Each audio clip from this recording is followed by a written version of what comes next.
कर रहे हैं principles of inheritance and variation. इसमें हम जेनेटिक बेसिस ऑफ इनहेरिटेंस इस चैप्टर में कर रहे हैं। अभी तक जहां पे हमने स्टार्ट किया विद मेंडलिज्म, मेंडल में हमने 3 लॉज देखे, उसके बाद हमने एक्सेप्शंस जब स्टार्ट की, so we saw wonderful exceptions of it. बहुत अच्छे मेंडल्स के लॉज बन गए थे जहां पे हमें पता चल रहा था कि एक पर्टिकुलर जीन है, एक पर्टिकुलर अलील होगा जो डोमिनेंट होगा, दूसरा रिसेसिव होगा, ये हमें पता चला लॉ ऑफ डोमिनेंस में। देन लॉ ऑफ सेग्रीगेशन में वो इस तरीके से सेग्रीगेट करते हैं। Then law of independent assortment की कोई भी एक pair assorts independent of the other pair. तो 3 ठोस रूल्स बनाए गए, लॉज जिनको बोल दिया गया है ना, लॉ वर्ड जो उनको मिला, एक अच्छा उनको पोजीशन मिल गया जेनेटिक्स में। लेकिन उसके बाद हमने एक्सेप्शन शुरू की, उसकी एक्सेप्शन स्टार्ट की। एक्सेप्शन में हमने देखा इनकम्प्लीट डोमिनेंस, यहाँ पे उसके जो लॉज, जिनको लॉज का दर्जा मिल चुका था, ऐसे रूल्स की बिल्कुल टूटते हुए नजर आए हैं, ऐसे रूल्स की सारी तर्जियां से उड़ गई है ना। सो इनकम्प्लीट डोमिनेंस, इनकम्प्लीट डोमिनेंस में हमने देखा, जैसे हमने मिराबिलिस जलापा की एग्जांपल ले ली थी, जिसे हम 4 o'clock प्लांट भी बोलते हैं। सेकेंड एग्जांपल इसकी मिराबिलिस जलापा की प्लांट पे, जिसे 4 o'clock प्लांट भी बोलते हैं। देन एंटी राइनो स्पीशीज में भी सेम ही चीज था, और अंडालूसियन फाउल में भी यही था। ठीक है, तो इनमें हमने देखा कि red colour, a plant with red colored flowers when crossed with a plant with white colored flowers, they produced none of the color of the parent plants but produced a pink color। और वैसे ही इसके अगले generation में 1:2:1 का यहाँ पे pink colour आया उभर के, जो पिंक कलर ना रेड है ना व्हाइट है, रेड और व्हाइट की डॉट्स तक दिखाई दी थी, बिल्कुल भी इन्होंने अपने आप को बहुत अच्छे से एक्सप्रेस नहीं किया। लेकिन पिंक कलर अगर हम लोग देखें तो ये रेड और व्हाइट को मिक्स करके बनता, तो दोनों ने अपना कैरेक्टर एक्सप्रेस किया, लेकिन कोई भी एक दूसरे के ऊपर हावी नहीं हो सका। So this was incomplete dominance. ठीक है, तो ये एग्जांपल हो गई उन दोनों फ्लावर्स की, मिराबिलिस जलापा और एंटी राइनो की। देन सिमिलरली इसकी हमने दूसरी अंडालूसियन फाउल देखा, जहाँ पे black variety was crossed with white one two produced bluish one. ठीक है, तो ब्लूइश ग्रे वैसा सा कलर आता है, ब्लूइश हम लोग कहते हैं वैसे उसको, तो वैसा कलर उसका आता है, वो भी बीच का कलर आता है। दोनों ने थोड़ा थोड़ा अपने आप को एक्सप्रेस किया, कोई भी अपने आप को पूरी तरह डोमिनेट नहीं कर पाया, दूसरे को कोई सप्रेस नहीं कर पाया। This was the case of incomplete dominance. Then incomplete dominance के बाद हमने जो केस किया, दैट वाज ऑफ को-डोमिनेंस, जहां पे दोनों ने अपने आप की डोमिनेंस दिखाई। यहाँ पे जैसे red into white pink mixed colour नजर आया, ठीक उसी तरीके से यहाँ पे को-डोमिनेंस में हमने कैटल की एग्जांपल ली थी। काउज में जैसे हम लोग ब्लैक और व्हाइट वैरायटी देखते हैं और पैची वैरायटी भी देखते हैं, तो उसकी एग्जांपल हमने ली थी, कैटल की एग्जांपल ली थी हमने यहाँ पे, कि ब्लैक को जब हम व्हाइट के साथ क्रॉस करते हैं तो उसके प्रोजेनी में black and white patchy progeny उसका हमें नजर आता है, black and white. Black colour भी पूरा दिखाई देता है और व्हाइट कलर भी पूरा दिखाई देता है, ये इसमें कोई ब्लूइश कलर या ग्रेइश कलर हमें दिखाई नहीं देता है। दोनों अपने आप को एक्सप्रेस कर पा रहे हैं, दोनों बराबर बराबर डोमिनेट हो गए, दोनों ने शो किया, सो डोमिनेट बोलेंगे क्योंकि वो कैरेक्टर उसका एक्सप्रेस हो रहा है। ब्लैक कलर भी एक्सप्रेस हो रहा है तो ये भी डोमिनेंट है, व्हाइट कलर भी एक्सप्रेस हो रहा है तो ये भी डोमिनेंट है, दोनों डोमिनेंट हो गए, को-डोमिनेंट। अनलाइक दिस वन जहां पे दोनों मिक्स हो गए थे, इनकम्प्लीट डोमिनेंस हो गया था। को-डोमिनेंस में हमने एक मेन एग्जांपल एक और भी ब्लड ग्रुप्स की, जहां पे हमने देखा कि IA IB दोनों जब एक साथ प्रेजेंट होते हैं तो दोनों डोमिनेट होते हैं, A भी ब्लड ग्रुप बन जाता है। ठीक है, IA we know is dominant over small I and IB is also dominant over small I, जहाँ पे ये अपना कैरेक्टर एक्सप्रेस कर पाते हैं और स्मॉल I का जो O वाला कैरेक्टर होता है वो एक्सप्रेस नहीं हो पाता। तो लेकिन जब ये दोनों एक साथ होते हैं और I एब्सेंट होते हैं, ये दोनों एक साथ होते हैं तो AB दोनों अपने आप को एक्सप्रेस कर देते हैं और नया टाइप का ब्लड ग्रुप AB प्रोड्यूस कर देते हैं। हमने देखा कि ये blood group ABO blood grouping ABO blood grouping is not only the example of co-dominance but it is also the example of next case जहाँ पे हम मल्टीपल अलील्स की बात करते हैं। तो ये भी जैसे अभी तक हम लोग कह रहे थे मेंडलिज्म में कि हर एक कैरेक्टर को दो अलील्स होंगे जो एक्सप्रेस करेंगे, यहाँ पे हम लोग देखते हैं कि मल्टीपल अलील्स इसको एक्सप्रेस कर रहे हैं, दो से ज्यादा एक्सप्रेस कर रहे हैं। जैसे कि देन अगेन इसकी भी एग्जांपल एबीओ ब्लड ग्रुपिंग है, जहाँ पे IA, IB और स्मॉल i तीन यहाँ पे हो गए अलील्स है। मल्टीपल अलीलिज्म इस केस को बोला जाता है, मल्टीपल अलीलिज्म। ठीक है, देन हमने केस किया प्लियोट्रॉपी का। Wonderful example in pleiotropy we saw that इसमें क्या होता है, one pair of alleles we can see, या वन सेट ऑफ जीन, या एक पर्टिकुलर जीन हम कहीं बेटर रहेगा, one gene and multiple characters are expressed. जहां पे हम अभी तक बात कर रहे थे कि टॉलनेस का अलील है, ये पर्टिकुलरली हम उसको कह रहे थे this is for tallness, this is for this is for height, this is for colour, this is for the shape, this is for round shape or for the wrinkle shape, this is for the inflated or the constricted people। जहाँ पे हम particular बात कर रहे थे कि ये particular gene है और इस पर्टिकुलर कैरेक्टर को एक्सप्रेस कर रहा है, वहां पे हमें पता चलता है कि एक पर्टिकुलर जीन एक से ज्यादा कैरेक्टर्स को एक्सप्रेस कर रहा है। तो यहाँ पे हमने केस देखा प्लियोट्रोपिज्म में, हमने क्या देखा, हमने इसमें सिकल सेल एनीमिया की एग्जांपल देखी और हमने इसमें फिनाइलकीटोन्यूरिया की एग्जांपल देखी।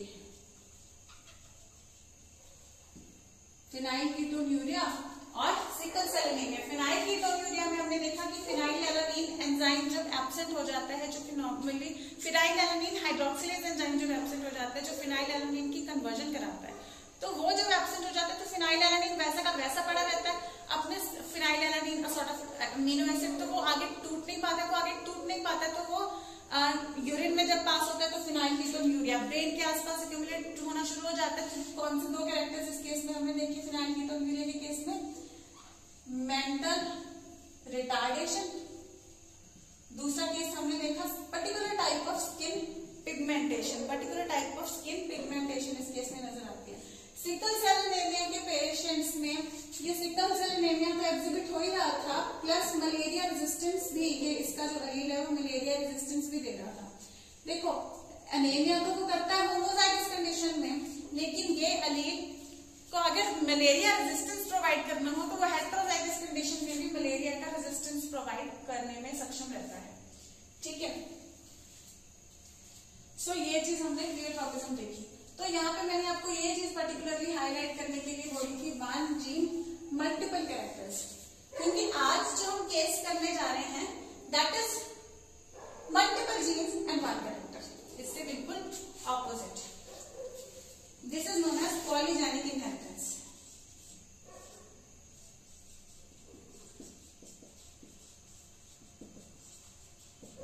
नाम बता रहा है पॉलीजेनिक, जीन पॉली मतलब मल्टीपल जीन्स से इनहेरिट होता है एक particular character.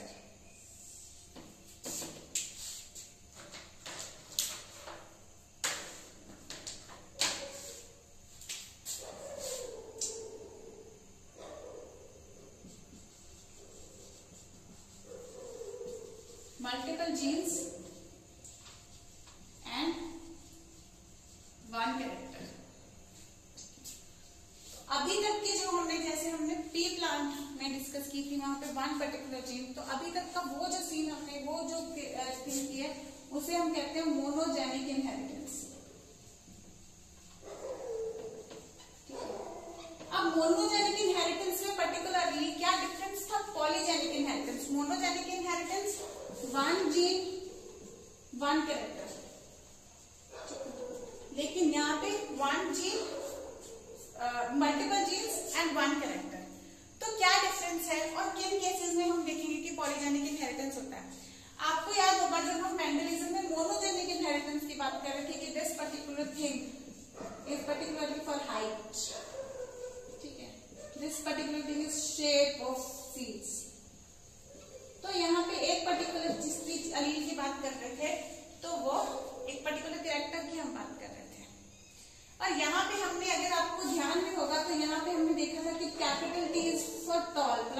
Small t is for dwarf. बीच की कोई हाइट सी नहीं थी, या तो राउंड है या रिंकल है ना, थोड़ा ऐसे नहीं है, थोड़ा सा रिंकल है, या प्लांट टॉल है या प्लांट ड्वार्फ है. देन चलो दिस वुड बी बेटर. या प्लांट वॉलेट है या उसका फ्लावर, सॉरी, या फ्लावर उसका वॉलेट है या फ्लावर उसका वाइट है. तो बिल्कुल एक्सट्रीम कैरेक्टर्स. लाइट वॉलेट भी नहीं है. क्या ह्यूमन के केस में ऐसे होता है? या बिल्कुल फेयर है या बिल्कुल डार्क है? नहीं, बीच के कलर्स आ जाते हैं, डिटिश कलर आ जाता है, लाइट हल्का फेयर आ जाता है, कितने सारे शेड्स आ जाते हैं ह्यूमन स्किन टोन में. देन और हाइट में ऐसा तो नहीं है कि या तो बंदा 4 फीट का होगा या तो 8 फीट का होगा. बीच 8 फीट के तो जाइंट्स हो गए, 4 फीट का होगा या 7 फीट का होगा. बीच के कोई हाइट्स हो ही ना, ऐसे नहीं होता ना. बीच के भी हाइट्स होते हैं, मल्टीपल हाइट्स. तो ऐसे कैरेक्टर्स जहां पे हमें ह्यूमंस के केस में ज्यादा पॉलीजेनिक इनहेरिटेंस कहां मिलती है? हाइट ऑफ ह्यूमंस या higher organisms, height, skin colour.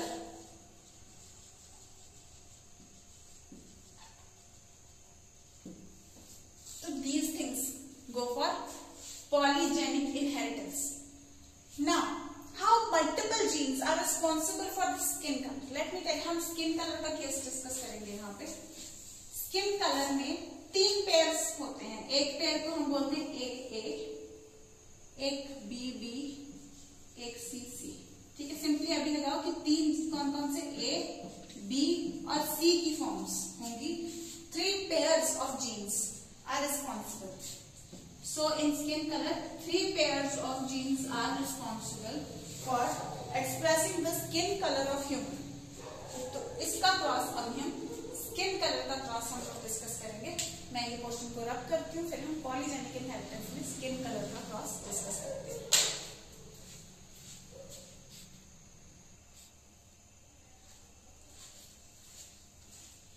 Now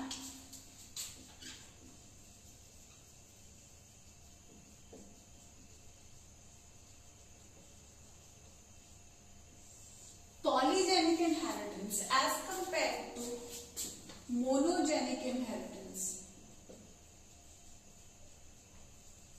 monogenic में हमने देखा कि contrasting, extreme contrasting characters present थे. यहाँ पे बीच के कैरेक्टर्स एग्जिबिट करने में हेल्प करता है. ठीक है, प्लस यहाँ पे देखो ये अगर प्रेजेंट है तो इसकी क्वालिटी बता रही है कि ये टॉल है, लेकिन कितना टॉल है वो नहीं है ना, क्वांटिटी नहीं बता रही है, जस्ट क्वालिटी बता रही है कि it's tall. If it is there it is dwarf. कितना छोटा है, कितना ड्वार्फ है वो नहीं बता रही है. तो ये जो इनहेरिटेंस होती है इस टाइप की, तो इसमें क्या होती है? Qualitative inheritance. यानी ये सिर्फ क्वालिटी बताते हैं, टॉल है या ड्वार्फ है, रिंकल्ड है या राउंड है. ठीक है, क्वालिटी बताते हैं, कितना रिंकल्ड है कितना राउंड है वो नहीं. लेकिन यहां पे होती है प्रॉपर क्वांटिटेटिव इनहेरिटेंस.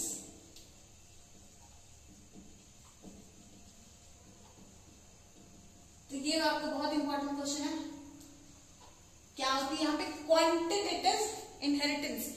जितने, जैसे 3 में से जितने डोमिनेंट होंगे उतने ही ज्यादा वो क्वांटिटी उसकी होगी. तो this was actually given by scientist Davenport. ठीक है, गिवन बाय साइंटिस्ट डावेनपोर्ट ने ये दिया था. अब यहां पे मैंने आपको बताया 3 पेयर्स आर रिस्पॉन्सिबल. 3 पेयर्स जब रिस्पॉन्सिबल होते हैं तो 3 जीन्स, सबसे पहले हम कह सकते हैं कि 3 genes are responsible and those 3 genes are A, B and C. Okay, I write this here. 3 genes A, B और सी हम इनको कह सकते हैं. ठीक है, तो कैसे होगा? या तो ए इस तरीके से होगा, बी बी सी सी. ठीक है, ये होगा सारे डोमिनेंट फेज में प्रेजेंट है. तो अगर एक साथ हमने इनको देखना है तो बेसिक आपको पहले बता दूं, या तो सारे डोमिनेंट होंगे. ठीक है, इसमें क्या है, टोटल 6 हो गए, 6 ऑल 6 डोमिनेंट. देन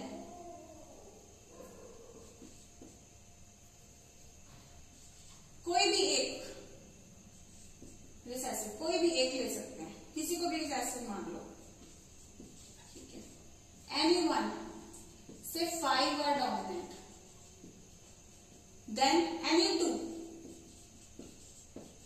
जहां पे मैंने इन दोनों को मान लिया, आप बेशक दोनों ए को मान लो, कोई फिर भी कोई दिक्कत नहीं है, ठीक है। एनी टू रिसेसिव तो 4 dominant,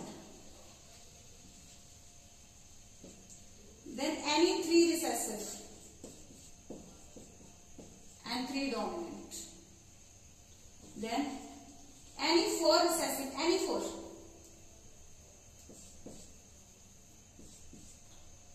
any 4 recessive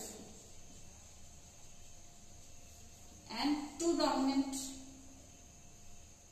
then any 5 recessive and only 1 dominant. The dominant can be anyone, जरूरी नहीं है A dominant है, C dominant है, B है, कोई भी, but quantity है क्योंकि quantitative inheritance है।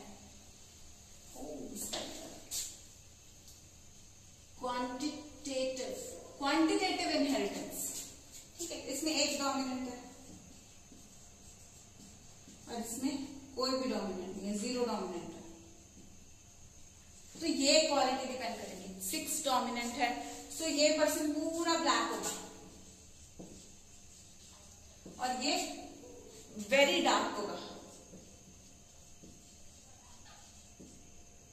और ये जहां पे 4 डोमिनेंट है ये भी डार्क होगा, लेकिन जहां पे 3 डोमिनेंट है और 3 रिसेसिव है, बीच का कलर, तो ये क्या होगा, ये आएगा intermediate colour, whitish colour, intermediate colour आएगा, बीच का कलर आएगा। देन 2 डोमिनेंट, तो ये क्या होगा, फेयर आएगा, और ये वेरी फेयर आएगा।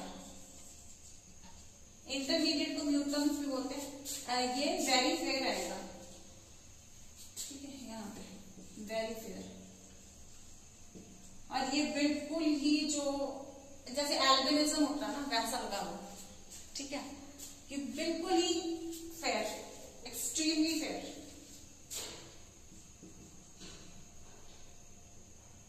व्हाइटिश ही कह लो ना, व्हाइटिश इसका आता है, वैसे एल्बिनिज्म भी बोल देते हैं इसको, कुछ लोग कहते हैं कि हाँ they are albinos they are, actually we can हमेशा नहीं कह सकते, लेकिन so we can say extremely fair. ज्यादातर ये एल्बिनिज्म ही होता है वैसे, ठीक है, एल्बिन्स होते हैं albinism, it's sort of genetic albinism कह सकते हैं कि एक भी डोमिनेंट नहीं गया, ठीक है। तो ये हमारे पास कितने शेड्स आते हैं, 1 डार्क, 2 3 4 5 6 7, तो 7 हमारे पास आ गए, जहां पे 3 डोमिनेंट 3 रिसेसिव, वो जिसको बीटिश हम बोलते हैं, बीच का कलर है, म्यूटोन सा है, तो वो इंटरमीडिएट कलर, इससे ऊपर डार्क होता जाएगा, जितने ज्यादा डोमिनेंट है उतना ज्यादा डार्क, और जितने ज्यादा रिसेसिव है उतना ही ज्यादा लाइट कलर। अगर हम इसका क्रॉस देखें, अगर हम क्रॉस देखें एक्सट्रीम डार्क में, this is complete dark individual and one with complete white individual, ठीक है। तो गैमीट्स जब अगर बनेंगे तो सब में ये होगा A B C, और इधर स्मॉल a b c, ठीक है, this is parent generation, this is gametes, और इनका जो प्रोजेनी होगा that will be A B B C C, 3 dominant और 3 रिसेसिव, ठीक है, और ये कलर आ जाएगा क्या, इंटरमीडिएट कलर, ये होगा इनका F1 जनरेशन। मैं एक बार ये रिवाइज करा दूं आपको, फिर मैं इसको रख करती हूँ। देखो 6 के 6 डोमिनेंट हो अगर, तो it is black, extreme black. 5 dominant हो तो वेरी डार्क, 4 डोमिनेंट हो तो डार्क, 3 डोमिनेंट हो तो इंटरमीडिएट, 2 डोमिनेंट हो तो फेयर, 1 डोमिनेंट हो वेरी फेयर, कोई भी डोमिनेंट नहीं है, एल्बिनिज्म सॉर्ट ऑफ वाइट, ठीक है। तो मैं एक बार ये वाला जो बॉक्स है कि जितने ज्यादा, देखो यहाँ पे क्या है, क्वांटिटेटिव इनहेरिटेंस, जितने ज्यादा डोमिनेंट है, ठीक है, इसमें उतना ही ज्यादा ये डार्क कलर दिखा रहा है। तो मैं एक बार इसको इतना क्वेश्चन रब कर रही हूँ, क्वांटिटेटिव है और वो क्वालिटेटिव है, ये ध्यान रखना है कि कैपिटल टी प्रेजेंट है तो टॉल है, नहीं प्रेजेंट है तो दूसरा प्रेजेंट है तो ड्वार्फ है। कितना टॉल है कितना ड्वार्फ है वो नहीं बता रहा, तो दैट इज क्वालिटी बता रहा है वो सिर्फ, तो qualitative inheritance in monogenic. But in polygenic we have quantitative inheritance. कितना डार्क होगा, डार्क है तो कितना डार्क होगा, लाइट है तो कितना लाइट होगा, कितनी क्वालिटी कितनी क्वांटिटी सॉरी कितनी क्वांटिटी प्रेजेंट है डोमिनेंट एलिमेंट्स की, वो डिसाइड करते हैं। So I'll just rub this portion and then I will continue with the cross.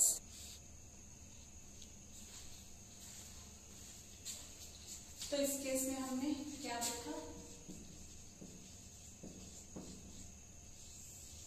this came out to be intermediate color, क्योंकि इसमें 3 डोमिनेंट है और 3 रिसेसिव है। ठीक है, capital A small a, capital B small b, capital C small c, तो intermediate colour इनका progeny होगा। ठीक है, अगर सेकंड हम केस लें जहां पे हम 2 इंटरमीडिएट्स को क्रॉस करा रहे हैं, तो इसके गैमीट्स बना के देखो क्या बनेंगे। तीनों डोमिनेंट हो सकते हैं एक गैमीट में। ठीक है, देन अगले गैमीट में ए रिसेसिव हो सकता है, देन बी रिसेसिव हो सकता है, एक रिसेसिव यहाँ पे है ना, देन नेक्स्ट में सी रिसेसिव हो सकता है। यहाँ पे हमने सिर्फ एक रिसेसिव लेके पहला सबसे सारे ले लिए डोमिनेंट, फिर एक रिसेसिव, एक में कभी ए को बना दिया, फिर बी को बना दिया, फिर सी को बना दिया, फिर इस तरीके से आप कभी भी कोई भी क्रॉस आ जाए तो इस तरीके से आप बना सकते हो। देन हम दो लेना शुरू कर देंगे अब रिसेसिव। ठीक है, जैसे ए और बी को रिसेसिव ले लिया, सी डोमिनेंट ले लिया, सी रिसेसिव करेंगे ना उसको थोड़ा ऐसे कर देते हैं ताकि समझ आ जाए कौन सा रिसेसिव है। ठीक है, ए और बी दोनों को ले लिया, फिर बी और सी दोनों को ले लिया रिसेसिव, स्लैंटिंग जाता है लंबा।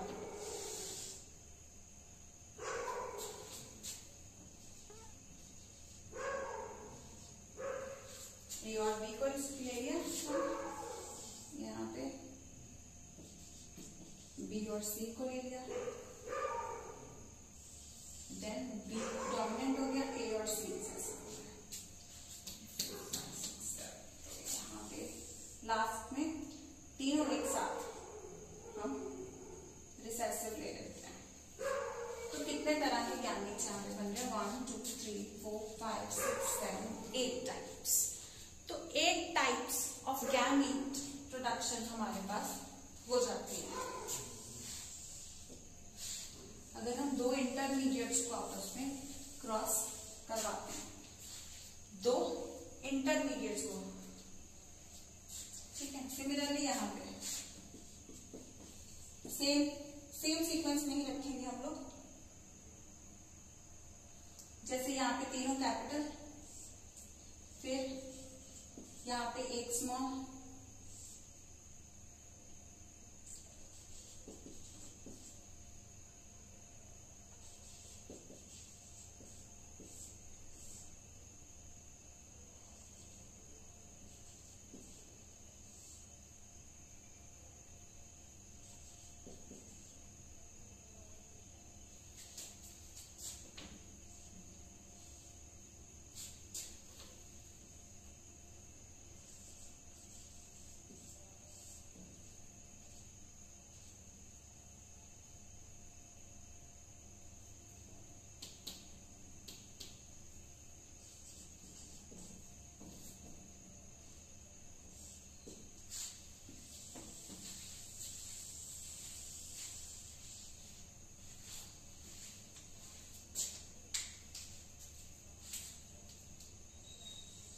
बहुत ज्यादा डिटेल बन जाएगा, बहुत ज्यादा बन जाएगा वैसे।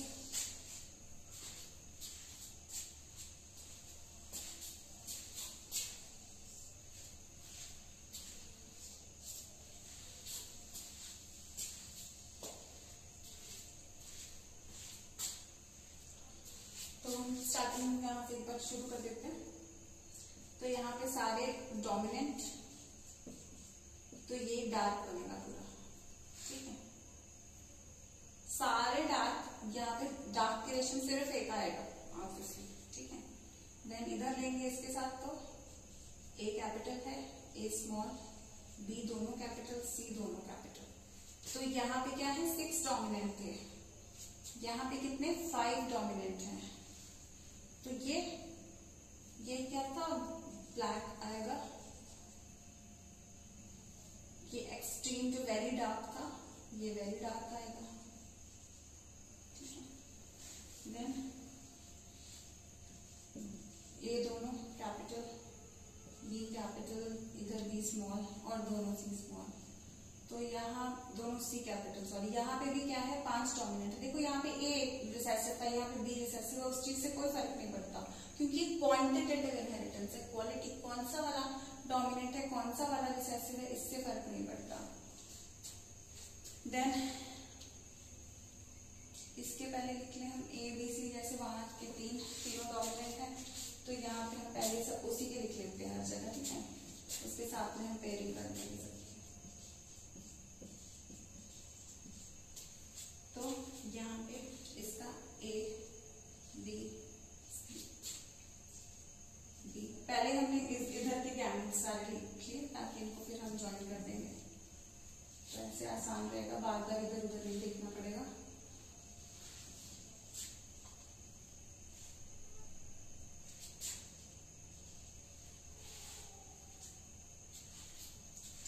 तो इस केस में 5 डोमिनेंट है, इस केस में भी 5 डोमिनेंट है। ये रफ में आप लिख सकते हो। यहाँ पे आप देखोगे सी कैपिटल और सी कैपिटल,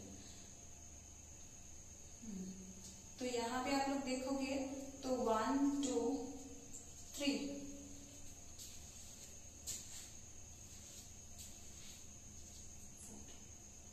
तो 4 डोमिनेंट हमें यहाँ पे दिख जाते हैं, ठीक है। तो इससे कम होगा ये डाटा।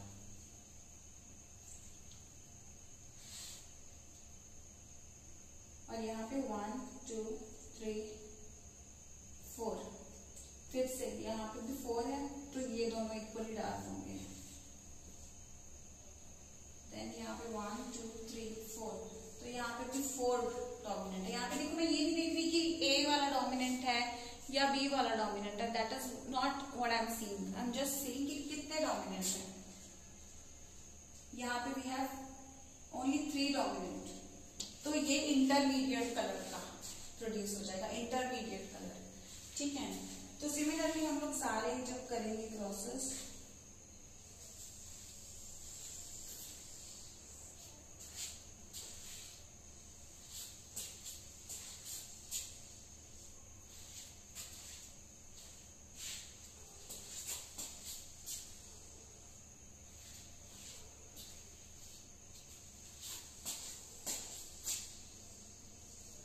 अगर लास्ट लाइन में हम यहाँ पे देखेंगे तो ए बी सी इधर भी स्मॉल है और ए बी सी इधर भी स्मॉल है। जैसे यहाँ एक्सट्रीम ब्लैक सिर्फ एक चांस होगा, सिर्फ इतना रेशो आएगा कि यहाँ पे सिर्फ एक बॉक्स में आएगा, वैसे ही एक्सट्रीम व्हाइट का कि जहाँ पे सारे के सारे रिसेसिव होंगे, तो यहाँ पे भी सारे के सारे रिसेसिव है, एक भी डोमिनेंट नहीं है, 0 डोमिनेंट। तो एक्सट्रीम फेयर कलर इसका प्रोड्यूस होकर के आता है।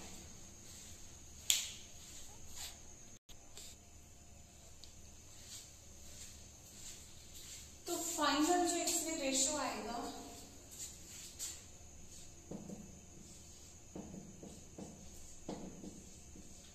वन 1:6:15:20, यहाँ तक सेम है। 20 वाला क्या है, यहाँ पे देखो कितने वो बन रहे हैं, नियरली हमने देखा था कि 7 फिनोटाइप बन रहे हैं, तो ये वाला जो है 20 बीच का आ जाएगा, इंटरमीडिएट का, ठीक है। और इसके आगे पीछे के इस तरीके से आ जाएंगे। तो अगर 1 6 15 है तो यहाँ पे उल्टा हो जाएगा 15 6 1, ठीक है। तो ये रेशो हमारे पास आता है। तो मैं इस रेशो को वर्टिकली लिख देती हूँ ताकि वहां पे हम फीचर्स लिख सकें। 1:6:15। आप पूरा भी इसको करके देख सकते हो, ये आप होमवर्क ले लो ये पूरा क्रॉस में आप लोग सारे बॉक्सेस आपको फिल करने हैं, ठीक है। Make all the boxes and you have to fill it. Just आपको काउंट करने हैं कि किसमें 6 डोमिनेंट है, किसमें 5 डोमिनेंट है, कितनों में 4 डोमिनेंट है, कितनों में 3। ये नहीं देखना कि A डोमिनेंट है या B डोमिनेंट है या C डोमिनेंट है। जस्ट 6 अलीन्स जिनकी हम बात कर रहे हैं, 3 पेयर्स के जिनकी हम बात कर रहे हैं, उनमें से कितने डोमिनेंट है, कितने रिसेसिव है, ठीक है। जैसे कि यहाँ पे तीनों स्मॉल ABC हैं और तीनों स्मॉल ABC, और यहाँ पे आप देखोगे A और C स्मॉल है, लेकिन इसका B एक कैपिटल है, तो यहाँ पे क्या हो जाएगा, सिर्फ एक डोमिनेंट हो जाएगा, ठीक है। सिमिलरली आपको जैसे हम इस केस में कंसिडर कर लें, तो इस केस में आपको 2 डोमिनेंट देखने को मिलेंगे। तो ऐसे आपको सारा ये इसको कंप्लीट कर लेना है। कहाँ 0 डोमिनेंट आ रहे हैं, कहाँ 1 डोमिनेंट आ रहा है, कहाँ 2 डोमिनेंट आ रहे हैं, कहाँ 3, कहाँ 4, कहाँ 5 और कहाँ 6। तो मैंने एक बार ये इसलिए फिल किया सिर्फ आपको दिखाने के लिए कि कहीं ना कहीं 6 डोमिनेंट भी आएगा, कहीं ना कहीं 1 भी आएगा, कहीं ना कहीं 1 2 3 4 5 6 ऐसे सारे बॉक्सेस ऐसे फिल होंगे। और क्या दिखेगा आपको कि intermediate colour, maximum time intermediate colour आपको दिखेगा। इंटरमीडिएट कलर जब आपको दिखेगा तो उसमें कोई भी 3 डोमिनेंट हो सकते हैं। हो सकता है पहले 3 डोमिनेंट है और बाद के 3 रिसेसिव है। हो सकता है पहले 3 रिसेसिव है, बाद के 3 डोमिनेंट है, ठीक है। C डोमिनेंट है यहाँ पे, लेकिन यहाँ A डोमिनेंट था।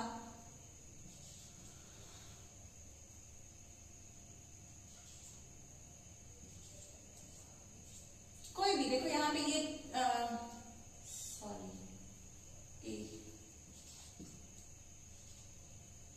तो यहाँ पे हम लोग कर रहे हैं 1 2 3 डोमिनेंट। तो यहाँ पे 2 A डोमिनेंट है, एक C डोमिनेंट है ना, एक C डोमिनेंट है, एक C रिसेसिव है। तो कैसे भी सीक्वेंस हो सकता है, but it will be intermediate when it has 3 dominants and it see all 6 dominants, all 5 dominants, 4 dominants, 3 dominants, 2 dominants, 1 dominant, 0 dominant. तो कितने डोमिनेंट्स हैं अकॉर्डिंग टू दैट के रेशो आएगा, ठीक है। तो 1 6 15 20 15 6 1। तो ये जो रेशो हम देख रहे हैं ये किन किन के बीच में देख रहे हैं। मैं ऐसे वर्टिकली लिख रही हूँ, आप लोग प्लीज ट्राई करें हॉरिजॉन्टली ही लिखें एग्जाम में, ठीक है। एक बार अपना टेबल बना देंगे ऐसा, प्लस हॉरिजॉन्टल लिखेंगे, वेरी गुड। तो ये हो जाएगा ब्लैक या वेरी डार्क, ठीक है, ब्लैक या वेरी डार्क, और ये बीच का हो जाएगा इंटरमीडिएट,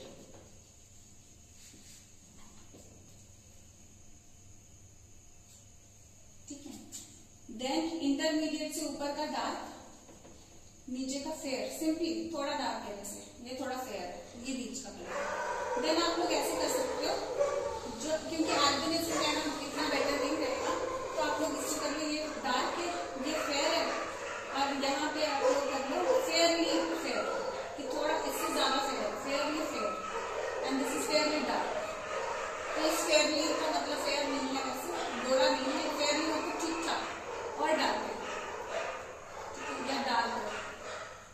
देन यहाँ पे ये हो जाएगा वेरी डार्क या ब्लैक, ये कंसिडर कर लो, बिकॉज कुछ पुराने उसमें ऐसे किया हुआ था, अदरवाइज इसको ब्लैक, इसको वेरी डार्क, वैसे जिसमें मैंने आपको बताया आजकल कुछ उसमें वैसे किए हुए। देन वैसे आपको इसका क्रॉस नहीं आएगा, जस्ट रेशो आ सकता है, और इंटरमीडिएट के बारे में या एक्सट्रीम डार्क के बारे में वो सब आपको पूछा जा सकता है, और ये टर्मिनोलॉजी ज्यादा बेटर रहेगी यूज करने के लिए, वेरी फेयर या एक्सट्रीमली फेयर, ठीक है। तो ये टर्मिनोलॉजी आप कर सकते हो, 1:6:15:20:15:6:1। तो देखोगे तो इस पूरे टेबल में सिर्फ एक ब्लैक। अगर 2 इंटरमीडिएट लोगों को ये क्रॉस कब आता है, अगर हम कोई भी 2 जैसे यहाँ पे ये तीन कोई भी दो इंटरमीडिएट हो, सपोज करो इसमें देखो यहाँ पे भी ये इंटरमीडिएट हो गया ना, क्योंकि इसमें भी 3 डोमिनेंट है, इसमें भी 3 डोमिनेंट है। कोई भी दो इंटरमीडिएट्स को बेशक इस तरीके से कर लो, यहाँ पे हम क्रॉस सुंदर दिखे इसीलिए ऐसे दिखा देते हैं। तो कोई भी दो इंटरमीडिएट्स को जब आप इसमें क्रॉस करते हो तब ये जो टेबल है ये निकल के आएगा। यानी कि अगर हम टोटल इनपुट टोटलिंग कर ले तो क्या होगा, 30 + 20 50, 15 + 15 30, 30 + 20 50, 50 + 6 56 + 6 62, 62 63 64 64। तो कोई भी परसेंटेज यानी 64 इसके कोई भी परसेंटेज आप निकाल सकते हो। जैसे पूरा ब्लैक होने के कितना चांस है, 1/64 × 100, तो इतना परसेंट चांस है इसका एक्सट्रीम डार्क होने का। कितना परसेंट चांस है उसका इंटरमीडिएट होने का, 20/64 × 100, कितना परसेंट चांस है उसका इंटरमीडिएट होने का। तो इस तरीके से आप परसेंटेजेस निकाल सकते हो। तो यहाँ पे जो हमारे मेन मकसद है वो ये है कि कितने डोमिनेंट है, क्वांटिटेटिव इनहेरिटेंस है, क्वालिटेटिव नहीं है। ये नहीं है कि कैपिटल ए आ गया तो डार्क ही डार्क होगा। कितना डोमिनेंट कैरेक्टर्स है, कितने डोमिनेंट एलीज है वो मैटर करते हैं, वो डिसाइड करेंगे कि कैरेक्टर कितना ज्यादा एक्सप्रेस हो रहा है। The dominants here express for darkness and the recessives for the lightness, ठीक है, lightness। तो यहाँ पे they express for the lightness। तो कितने ज्यादा डोमिनेंट कैरेक्टर होंगे उतने ही ज्यादा वो स्किन कलर उसका डार्क होगा, और कितने ज्यादा रिसेसिव होंगे उतना ही ज्यादा वो लाइट होगा। जिसमें हमें कोई भी रिसेसिव नहीं दिखाई दे रहा है, एक्सट्रीमली डार्क ही दिखाई दे रहे हैं, तो वहां पे हम लोग इसको क्या देते हैं कि ये यहाँ पे जैसे सारे डार्क थे तो ये एक्सट्रीम ब्लैक या वेरी डार्क आ गया, और यहाँ पे एक्सट्रीम व्हाइट आ जाएगा या वेरी लाइट आ जाएगा। ठीक है, तो ये टेबल आपका ग्रुप हो गया। और इस केस में एक ग्राफ बन करके आता है, वो ग्राफ करना भी ज्यादा जरूरी है।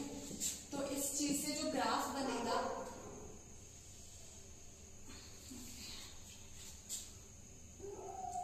अगर आप अपनी ग्राफ बनाना होगा इसका, तो क्या देखोगे आप लोग इसकी ग्राफ में,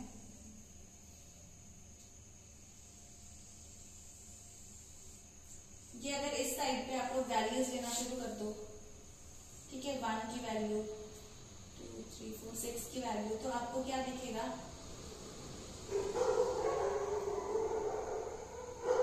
मैं सारी वैल्यूज तो नहीं ड्रॉ करूंगी। यहाँ पे क्या दिखेगा आपको, जैसे इसको हम मेजर पार्ट्स में अगर बांट लेंगे,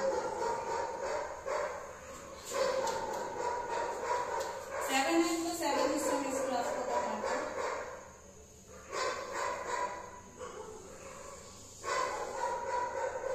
आप थोड़ा बड़ा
मल्टीपल टाइम्स हो चुके हैं।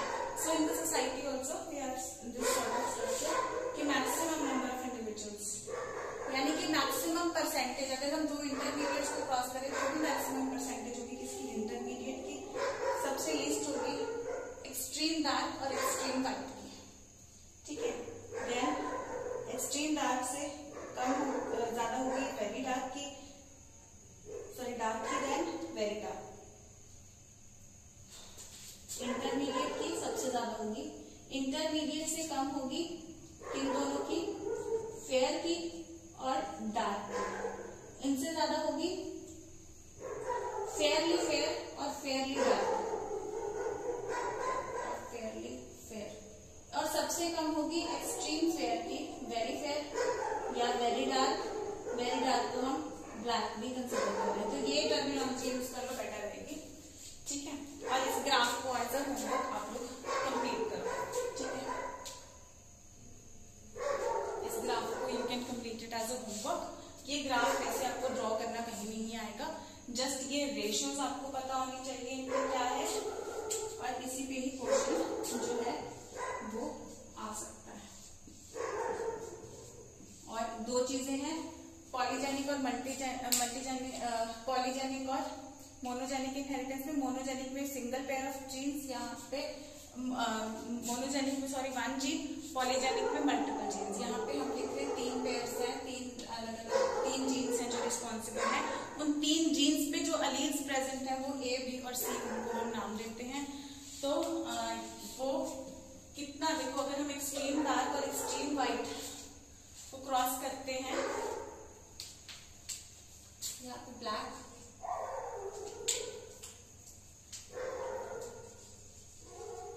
ब्लैक या वेरी डार्क को हम लोग क्रॉस करते हैं वेरी फेयर से या व्हाइट से। ठीक है, तो ये व्हाइट नहीं कहते हैं, वेरी फेयर। ठीक है, तो इनसे आता है इंटरमीडिएट चाइल्ड ही आने का चांस होता है सिर्फ। और दो इंटरमीडिएट्स को अगर क्रॉस करेंगे, देखो इसको हम सेल्फिंग नहीं करेंगे क्योंकि ह्यूमंस में सेल्फिंग नहीं होती। सेल्फिंग को तो क्योंकि एथिकल लीगल इश्यूज के अगेंस्ट है ना, और एक्सपेरिमेंटेशन हम वैसे नहीं कर सकते ह्यूमंस के केस में, तो इसको सेल्फिंग नहीं करेंगे। One intermediate individual that may be the progeny of these two is crossed with another intermediate individual. So when 2 intermediates are crossed, so there are chances to be, तो इनके progeny के chance कुछ भी हो सकता है उसका, लेकिन सबसे ज्यादा चांस है उसका इंटरमीडिएट होने का, उससे कम चांस है उसका या डार्क और या फेयर होने का, लेकिन उससे कम चांस है उसका फेयरली डार्क या फेयरली फेयर होने का, सबसे कम चांस है उसका वेरी फेयर या वेरी ब्लैक होने का। ठीक है, तो यहाँ पे चांसेस आ रहे हैं जब दो इंटरमीडिएट्स मेट करते हैं तो। ठीक है, so this is all about polygenic inheritance. ठीक है, तो यहाँ पे जो हमने एक्सेप्शनल केसेस जो हम कंसिडर करें, तो इसमें हमारे सारे इंपॉर्टेंट केसेस जो अकॉर्डिंग टू एनसीईआरटी वाले जो केसेस हैं वो हमारे बिल्कुल यहाँ पे कंप्लीट हो चुके हैं। ठीक है, I hope this is very interesting topic according to me, जहाँ पे हमें जैसे अभी तक हम बात कर रहे थे टॉलनेस, ड्वार्फनेस प्लांट्स के केस में, तो क्यूरियोसिटी रहती है कि ह्यूमंस के केस में कैसे होता है। तो वो आई थिंक वो क्यूरियोसिटी हाइट की जो ह्यूमन हाइट और ह्यूमन कलर, ये क्यूरियोसिटी मैंने आपको बाकी लेक्चर्स में थोड़ी जगह दी थी इसको बार बार मेंशन करके कि contrasting characters were chosen there, क्योंकि वहाँ पे थे कंट्रास्टिंग कैरेक्टर्स, बीच के कैरेक्टर्स नहीं थे, इसलिए वो मेंडल को हेल्प मिला था। वहाँ पे मैंने आपको हल्का हिंट दे दिया था कि हाइट और कलर ह्यूमंस के केस में वैसे नहीं हो सकता। तो आई थिंक वो जो क्यूरियोसिटी जगी थी कि कैसे होता है, वो आई थिंक अगर जगी होगी, if you are a science lover, तो वो यहाँ पे पॉलीजेनिक इनहेरिटेंस के साथ वो सेटिस्फाई आपकी जरूर हुई होगी, that greed for knowledge, and greed for knowledge is always positive and should be there. And so इसको क्रॉस को खुद कंप्लीट करना आप लोग अपनी नोटबुक्स में, and all the best to my future daughters. That's all for today's lecture.